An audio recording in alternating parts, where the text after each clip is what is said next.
Mako, a B&M hypercoaster located at SeaWorld Orlando. Opened in 2016, Mako was considered the best coaster in Florida by many enthusiasts. I remember feeling very hyped that Florida was finally getting one of these awesome machines. While it's still a great ride, newer ones like VelociCoaster and Iron Gwazi stole that spotlight. So how do I feel now? And how does Mako rank in its current state? Stay tuned to find out. This is my review on Mako. Mako is located in the northwest section of the park.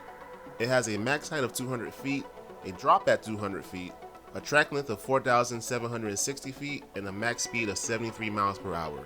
Mako's lift hill isn't hard to miss as you can see it from different areas of the park. The ride is themed to the Mako shark, one of the fastest sharks in the world.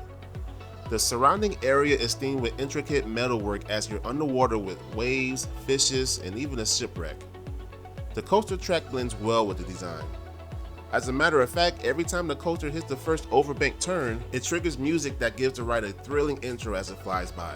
The track itself is a unique color scheme of purple and aqua blue. I personally like how the two colors come together.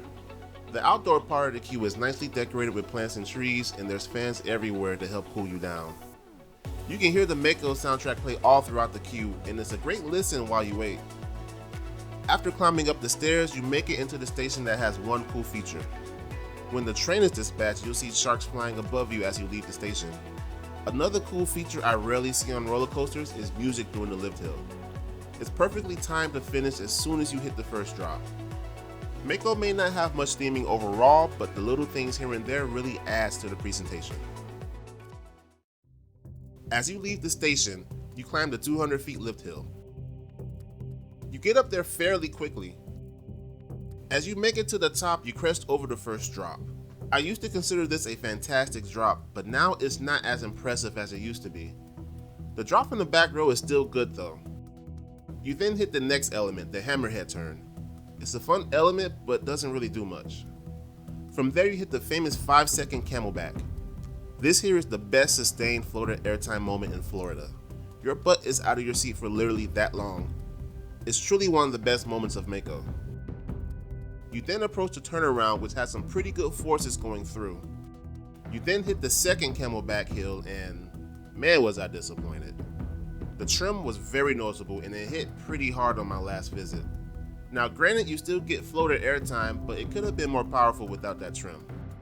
From there you hit another camelback that turns to the right. You get decent floater here. The next element is the speed hill. You'd think you get some crazy ejector here, but no. However, the floater is still nice and sustained. You then hit the mid-course brake run. After that, you drop down into the second half of Mako. You hit the final camelback that gives decent floater. You then hit one of the two bank turns. You first bank to the right, which feels like a 90-degree turn. You follow up with a left bank turn that dives into the water. I feel this was a missed opportunity to have water jets here, but since Manta already have those, I guess they didn't want to be redundant. You then pull up to the final brakes and your ride on Mako comes to an end.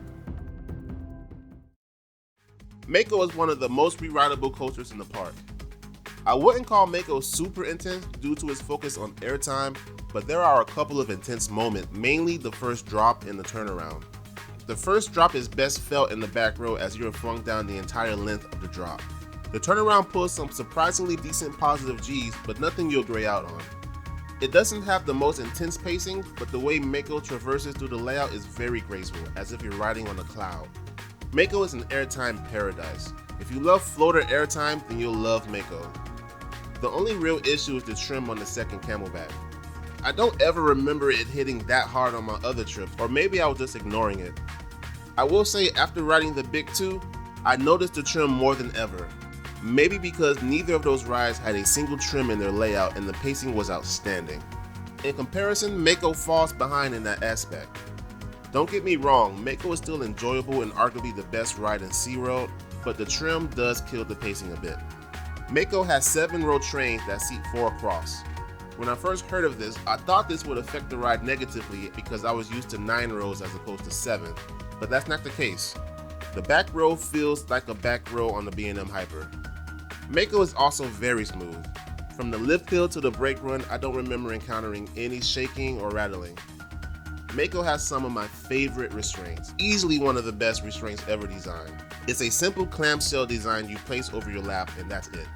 No seatbelts necessary. This greatly helps with capacity and keeps the line moving. Even on a busy day, I never waited more than 20 to 25 minutes. Before 2021, Mako was my favorite roller coaster in Florida. Once the new kids on the block arrived, they showed me what roller coasters can really do. Rides like VelociCoaster and Iron Gwazi represent the newer generation of thrill ride, which make the design of Mako and other B&Ms feel outdated. Now these days, coasters can provide airtime, inversions, G-forces, and laterals all in one ride. That doesn't mean Mako is suddenly a bad coaster, far from it. It's still a fantastic ride that has some of the best floater airtime in Florida and is overall very fun and re-rideable. Even though it dropped in my ranking, it's still an upper tier hypercoaster and one of the best rides in Florida. I give Mako a final rating of 4.8 out of 5. If you made it this far, thank you for watching my Mako review. If you want to help support the channel and see future content, make sure you hit that subscribe button, hit the notification bell so you can get notified of my future content, and share my videos. Thank you for watching and have a wonderful day.